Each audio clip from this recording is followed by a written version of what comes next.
पंजाब के शहर विहाड़ी में कायम COMSATS university Islamabad Vehari campus में इज्तिमा मिलाद हुआ, जिसमें यूनिवर्सिटी के incharge campus HOD economic department Khuda Bakhsh, university faculty member, admin staff, students और दीगर इस्लामी भाइयों ने शिरकत की। इस मौके पर दावत इस्लामी के मुख्तलिफ शोबजात के इस्लामी भाई भी मौजूद थे। रुकन शुरा हाजी मोहम्मद सलीम अत्तारी ने सीरतुन नबी सल्लल्लाहु अलैहि वसल्लम के मौजू पर सुन्नतों भरा बयान किया। आपका अंदाज, आपका तबस्सुम, आप सल्लल्लाहु अलैहि वसल्लम का खौफ इलाही, आपका ज़ुहद, आपका तक़वा, आपका तिलावत कुरान करना, आपका अल्लाह रब्बुल इज्जत की इबादत करना, आपका घर वालों के साथ सलूक, आप सल्लल्लाहु अलैहि वसल्लम की हयात तैयबा के शब व रोज हमें याद हो जाएं।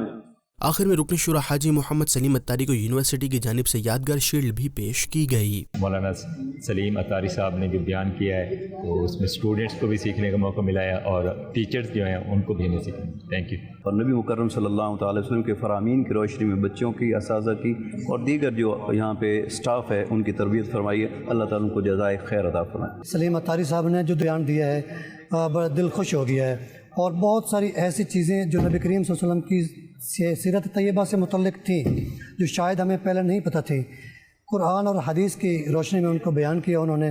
यहाँ पे जो स्टूडेंट्स थे, यहाँ पे जो फैकल्टी थी, यहाँ पे जो एडमिनिस्ट्रेशन थी, यकीनन जिससे भी हमारी बात हुई तो वो मौलाना साहब के बयान से बड़े मुतासिर हुए।